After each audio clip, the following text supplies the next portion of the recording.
नमस्कार दोस्तों, मैं रुपेश दफ्तरी अपने YouTube channel stock market ID में आपका हार्दिक स्वागत करता हूं।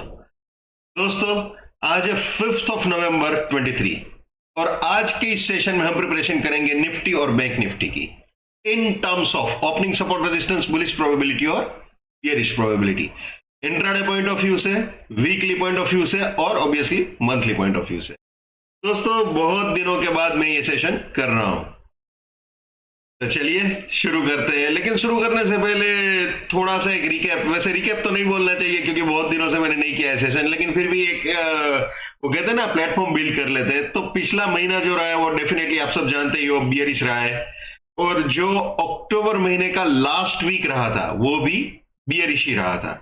जो पिछला हफ्ता, मतलब ये जो हफ्ता खत्म हुआ है वो आधा आप बोल सकते हो 2-3 दिन अक्टूबर महीने के थे, 2-3 दिन नवंबर महीने के थे। तो ये पूरा एक कंसोलिडेशन वीक रहा है, जो अक्टूबर का, प्योर अक्टूबर का लास्ट वीक था उसका। तो आप एक तरह से कह सकते हो कि मेजर टाइम फ्रेम्स जो है, यानी वीकली और मंथली टाइम फ्रेम्स है पर्टिकुलरली, वो बियरिश है। लेकिन इंट्राडे में क्योंकि वो पूरा एक रिट्रेसमेंट हुआ है एक टाइम फ्रेम का, चाहे वीकली बोलो चाहे मंथली बोलो, तो वो चीज के हिसाब से आप देखो तो इंट्राडे में आप डेफिनेटली ये बोल सकते हो कि रेजिस्टेंस तोड़ा हुआ है तो बुलिश है, लेकिन वीकली का और मंथली का रेजिस्टेंस इंटैक्ट है। तो वीकली और मंथली टाइम फ्रेम में डेफिनेटली निफ्टी बैंक निफ्टी दोनों बियरिश ही है, लेकिन इंट्राडे में ऑब्वियसली बुलिश है क्योंकि वो रिट्रेसमेंट हुआ है, वीकली या मंथली जो भी आप बोलो उसका। ठीक है ना? तो चलिए शुरू करते हैं प्रिपरेशन निफ्टी बैंक निफ्टी दोनों की। तो ये आ गए जी हम निफ्टी में। तो दोस्तों, यहां पे जो आप ये सपोर्ट रेजिस्टेंस वाला फ्रेम देख रहे हो, ये वाला, तो इसमें दोस्तों जो सेटअप में मैंने ये दिखाया है वो एक्चुअली फ्राइडे को भी यही था, मैंने कैरी फॉरवर्ड किया हुआ है। तो ये रेजिस्टेंस ऑलरेडी उड़ा चुका है निफ्टी। तो जो फ्राइडे को जो लेवल्स थे वही मैंने कल के लिए यानी 6th ऑफ नवंबर के लिए रखे हुए। तो सीधा ही हम बुलिश प्रोबेबिलिटी में आ जाते हैं। तो ये आ गए जी हम बुलिश प्रोबेबिलिटी में। तो आप जानते हो 210 को तो उड़ा चुका है मार्केट, 257 को भी उड़ा चुका है। जी हाँ, 257 के भी ऊपर विद प्राइस फिल्टर और टाइम फिल्टर रह चुका है। तो फिलहाल जो सपोर्ट है वो है 210 और जो रेजिस्टेंस है वो है 334। ठीक है, तो हम ये बोल सकते हैं कि फिलहाल हम 210 के सपोर्ट पे खड़े हैं। लेकिन दोस्तों, सबसे बड़ी प्रॉब्लम ये है कि ये जो 210 आप देख रहे हो वो भी वीकली का एक एग्जिट पॉइंट है, यानी ये 50-50 वाला मामला है। यहां से गाड़ी फिसल भी सकती है, तो यहां पे थोड़ा सा केयरफुल रहना है। ये ऑब्वियसली स्ट्रॉन्ग सपोर्ट रह सकता है 157 वाला। ठीक है ना? तो ये ध्यान में रखना है। भले ही आइडियली ये 210 सपोर्ट है, लेकिन एक्चुअल में जिसपे हम थोड़ा सा रिलाई कर सके वैसा सपोर्ट ये 157 ही मानेंगे। ठीक है ना? तो ये ख्याल रखना है यहां पे। अब 334 के भी ऊपर जाता है तो फिर 257 सपोर्ट और 389 final bullish target intraday point of view से हो सकता है। यानी ये तीनों बाइंग के एंट्री या री एंट्री पॉइंट हो सकते हैं और ये तीनों प्रॉफिट बुकिंग या पार्शियल प्रॉफिट बुकिंग पॉइंट्स हो सकते हैं। पर्टिकुलरली फिलहाल तो जो कंडीशन है उसके हिसाब से इन दोनों को ही बोल सकते हैं। ठीक है, तो ये ख्याल रखना है। और हाँ, अगर 210 उड़ता है यानी टूटता है विद प्राइस फिल्टर और टाइम फिल्टर, तो जैसे मैंने बताया यहां पे गाड़ी रुक सकती है। लेकिन अगर ये भी तोड़ दिया, 157 भी उड़ा दिया मार्केट ने, तो ऑब्वियसली सीधा हम गाड़ी ये इनिशियल टाइम फ्रेम में आ जाएंगे और नीचे सेल एग्जिट तक गाड़ी जा सकती है, 19085 तक गाड़ी जा सकती है।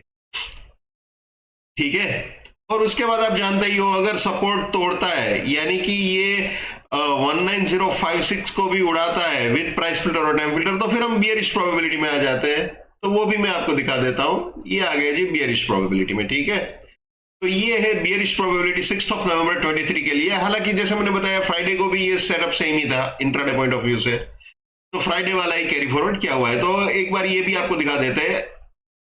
अगर 56 को उड़ाता है मार्केट विद प्राइस फिल्टर और टाइम फिल्टर, तो 19109 रेजिस्टेंस रहेगा, 19008 फर्स्ट बियरिश टारगेट, इसके भी नीचे गया तो फिर ये रेजिस्टेंस 931 सेकंड बियरिश टारगेट, और इसके भी नीचे गया तो फिर ये रेजिस्टेंस और ये फाइनल बियरिश टारगेट हो सकता है। यानी ये तीनों सेलिंग के लिए एंट्री या री एंट्री पॉइंट हो सकते हैं, और ये तीनों बियरिश पोजीशंस के लिए प्रॉफिट बुकिंग या पार्शियल प्रॉफिट बुकिंग पॉइंट्स हो सकते हैं, ठीक है। तो ये हमें ख्याल रखना है। और एक और चीज ये हमेशा याद रखना है दोस्तों, my bullishness lives till my support lives, my support finish, my bullishness finish, my bearishness lives till my resistance lives, my resistance finish, my bearishness finish। ये कभी भी नहीं भूलना है भैया। दोस्तों ये जो मैंने अभी आपको बताया था वो 210 के पास कि भाई वो वीकली का एग्जिट पॉइंट है, तो ये चीज हमेशा ख्याल रखनी है, किसी भी इंट्राडे लेवल पे अगर वीकली या मंथली का बाय एग्जिट या सेल एग्जिट प्रोजेक्ट हो रहा है तो वहां पे स्टॉप लॉस नहीं लगाना चाहिए, फिसलने का खतरा रहता है। वो मामला 50-50 वाला होता है, ठीक है। तो ये बिल्कुल ही ख्याल रखना है, बहुत इंपॉर्टेंट है भैया। ये भी हमेशा याद रखना है भाई, नेवर बाय एट रेजिस्टेंस और buying exit, never sell at support और selling exit. Let's maintain trading discipline, let's do money management, let's do risk management, let's win. दोस्तों मैं अपना टेक्निकल एनालिसिस का नॉलेज चार्जेबल बेसिस पे share करता हूँ। 81,000 rupees मेरा फीस है, 7990415253 मेरा मोबाइल नंबर है, ठीक है जी। चलिए वापस आ जाते हैं निफ्टी में भैया। तो इंट्राडे पॉइंट ऑफ व्यू से तो मैंने आपको बता दिया, अब वीकली पॉइंट ऑफ व्यू से भी दिखा देते हैं आपको, ठीक है। ये आ गया जी वीकली में। दोस्तों पिछले हफ्ते भी यही सेटअप था और आने वाले हफ्ते के लिए भी मैंने इसी सेटअप को कैरी फॉरवर्ड किया हुआ है, ठीक है। बहुत सिंपल है, ये सपोर्ट है, ये रेजिस्टेंस रेंज है, ये बाय एग्जिट, ये सेल एग्जिट। ये 210 वाला मामला जो बताया था वो इसी चक्कर में मैंने बताया था। ये आप देख सकते हो बाय एग्जिट 216 है, तो वहां पे थोड़ा फिसलम फिसली हो सकती है, तो यहाँ पे केयरफुल रहना चाहिए, ठीक है ना। तो चलिए अब बुलिश प्रोबेबिलिटी भी देख लेते हैं। ये आ गए जी बुलिश प्रोबेबिलिटी में, जैसे मैंने इंट्राडे में समझाया बिल्कुल वैसे ही। अगर इसके ऊपर जाता है तो फिर ये सपोर्ट रेंज, ये फर्स्ट बुलिश टारगेट, इसके भी ऊपर गया तो फिर ये सेकंड बुलिश टारगेट, इसके भी ऊपर गया तो फिर ये सपोर्ट और ये फाइनल बुलिश टारगेट हो सकता है वीकली पॉइंट ऑफ व्यू से, ठीक है ना। तो सारी चीजें स्टेप बाय स्टेप होती है भैया, ठीक है ना। यहाँ पे बैठे बैठे इस वक्त ये नहीं सोचना चाहिए कि ये आ जाएगा, ठीक है। तो ये बहुत ही क्लियर रखना चाहिए, सारे पड़ाव एक के बाद एक आते हैं, सीधा नहीं। और कहीं पे भी जैसे मैंने आगे बताया, गाड़ी हमेशा दोस्तों इंट्राडे के माध्यम से ही चलानी चाहिए, क्योंकि जो कुछ घटित होता है, चाहे आप वीकली टाइम फ्रेम में काम करो चाहे मंथली में, जो होना होता है वो तो इंट्राडे में ही होता है, ठीक है। तो अगर इंट्राडे में आपका सपोर्ट टूटता है तो वहां पे बहुत ही केयरफुल रहना चाहिए अपनी बुलिशनेस के बारे में। या फिर मैं सिंपल जैसे हमेशा कहता हूं, जैसे ही सपोर्ट टूटता है बुलिशनेस को टाटा बाय बाय बोल देना चाहिए, ठीक है ना। और अगर सपोर्ट इंटेक्ट रहता है तो फिर कोई प्रॉब्लम नहीं है, ठीक है। तो चलिए वापस आ जाते हैं निफ्टी में। तो ये है वीकली की बुलिश प्रोबेबिलिटी। अब बियरिश प्रोबेबिलिटी भी आपको दिखा देते हैं। जैसे बुलिश प्रोबेबिलिटी है वैसे ही बियरिश प्रोबेबिलिटी है भैया, बहुत सिंपल है, ठीक है। इसके नीचे अगर जाता है तो फिर ये रेजिस्टेंस, ये फर्स्ट बियरिश टारगेट रेंज, इसके भी नीचे गया तो फिर ये रेजिस्टेंस रेंज और ये सेकंड बियरिश टारगेट रेंज, इसके भी नीचे गया तो फिर ये रेजिस्टेंस और ये फाइनल बियरिश टारगेट हो सकता है, ठीक है। तो ये हो गई वीकली की बियरिश प्रोबेबिलिटी। अब मंथली आपको दिखा देते हैं। ये है मंथली का सपोर्ट रेंज और रेजिस्टेंस रेंज, ठीक है। जैसे इंट्राडे और वीकली में बताया बिल्कुल वैसे ही है भैया, कोई नई बात नहीं है इसमें, ठीक है। ये ओपनिंग सपोर्ट रेजिस्टेंस है मंथली के, अभी इंटैक्ट है ऑब्वियसली, अभी कहां टूटेंगे 4 दिन 5 दिन में, है ना। ये बुलिश प्रोबेबिलिटी मंथली की बराबर है, ये बियरिश प्रोबेबिलिटी। ये बियरिश प्रोबेबिलिटी दिखाने का मतलब ये नहीं कि मैं ये बोल रहा हूं कि ये आ जाएगा, बहुत ही केयरफुल रहिए, सारी चीजें स्टेप बाय स्टेप होती है। कई बार लोगों को ये भ्रम हो जाता है कि मैं ये कहना चाहता हूं, ऐसा कुछ नहीं होता है, ठीक है। तो ये हो गया जी निफ्टी। अब देख लेते हैं बैंक निफ्टी, ओके। तो चलिए आ जाते हैं बैंक निफ्टी में। बैंक निफ्टी का भी वही हाल है जो निफ्टी में मैंने आपको बताया था, ये भी कैरी फॉरवर्ड है, तो सीधा ही हम बुलिश प्रोबेबिलिटी में आ जाते हैं। फ्राइडे को भी यही था सेटअप।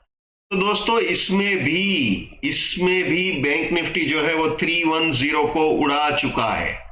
जी हाँ, ये 310 उड़ चुका है। अभी 43198 सपोर्ट है और 492 नेक्स्ट बुलिश टारगेट है। ठीक है, अब जो निफ्टी वाला मामला था एग्जैक्टली वही चीज यहां पे भी है। ये वीकली का एग्जिट पॉइंट है, तो यहां पे फिसलने का खतरा है। आइडियली यही सपोर्ट है इंट्राडे पॉइंट ऑफ व्यू से, लेकिन क्योंकि ये वीकली का एग्जिट पॉइंट है, थोड़ा सा 50-50 वाला मामला है यहां पे, तो इसी को जेन्युइन सपोर्ट के हिसाब से ट्रीट करना सेफ रहेगा। तो अपना रिस्क रिवॉर्ड उसी हिसाब से आप डिजाइन कीजिएगा। ठीक है, तो ये वाली चीज है दोस्तों, जैसे निफ्टी में समझाया था, बाकी की चीज वैसे ही है। अगर इसके ऊपर गया तो फिर ये सपोर्ट और ये फाइनल बुलिश टारगेट हो सकता है, और अगर गाड़ी ये 198 को उड़ाती है तो फिर ये नेक्स्ट बियरिश टारगेट 73 हो सकता है, और अगर 73 को भी उड़ाया तो फिर वापस ये ओपनिंग सपोर्ट रेजिस्टेंस वाली फ्रेम में आ जाएंगे। सॉरी, ये आ गए जी। ठीक है, ये ओपनिंग सपोर्ट रेजिस्टेंस वाली फ्रेम में सीधा अगर वो उड़ता है तो 42905 नेक्स्ट बियरिश टारगेट हो सकता है। ठीक है, और अगर ये सपोर्ट 835 उड़ता है तो फिर ऑब्वियसली बियरिश प्रोबेबिलिटी में ये आ गए जी हम बियरिश प्रोबेबिलिटी में। ये इंट्राडे पॉइंट ऑफ व्यू से जैसे निफ्टी में समझाया बिल्कुल वैसे ही है, कोई नई बात नहीं है और आप जानते ही हो। ठीक है, अब वीकली आपको दिखा देते हैं भैया। ठीक है, ये आ गए जी वीकली में। ओके, जैसे निफ्टी में मैंने समझाया दोस्तों वैसे ही है, कोई नई बात नहीं है। ठीक है, उसी हिसाब से ट्रीट करना है इसको भी। ये रेजिस्टेंस रेंज, ये सपोर्ट रेंज। ठीक है, ये बाय एग्जिट, ये सेल एग्जिट। ओके, तो यही चीज है, थोड़ा सा केयरफुल रहना है। ये एग्जिट पॉइंट है जिसकी वजह से मैंने कहा था वो इंट्राडे में थोड़ा सा अनरिलायबल है, वो इसी चक्कर में बोला। ठीक, अब इसकी बुलिश प्रोबेबिलिटी देख लेते हैं। ये वीकली की बुलिश प्रोबेबिलिटी भैया, जैसे ये मैंने आगे समझाया निफ्टी में, बिल्कुल वैसे ही ट्रीट करना है, सिंपल है। Bearish probability weekly point of view से बैंक निफ्टी की, पर ये वीकली जो है वो भी इस हफ्ते भी यही था और आने वाले हफ्ते के लिए यानी 6 नवंबर से शुरू होने वाले हफ्ते के लिए भी यही मैंने कैरी फॉरवर्ड किया हुआ है वीकली में भी। जैसे निफ्टी में मैंने पिछला वीक कैरी फॉरवर्ड किया है, वैसे ही बैंक निफ्टी में भी ये पिछला वीक कैरी फॉरवर्ड किया है, और इंट्राडे में भी वैसा ही है। निफ्टी बैंक निफ्टी दोनों में जो फ्राइडे का सेटअप है वही सीधा कैरी फॉरवर्ड किया हुआ है। Simple as that. ठीक है, तो ये वीकली हो गया बैंक निफ्टी का। अब ये मंथली आपको दिखा देते हैं। ये मंथली बैंक निफ्टी। ठीक है, ओपनिंग सपोर्ट रेजिस्टेंस। ओके, अब इसकी बुलिश प्रोबेबिलिटी वगैरह देख लेते हैं। ये है बुलिश प्रोबेबिलिटी बैंक निफ्टी की नवंबर के महीने के लिए। ओके, नवंबर 23। ये हो गई जी बियरिश प्रोबेबिलिटी। ओके,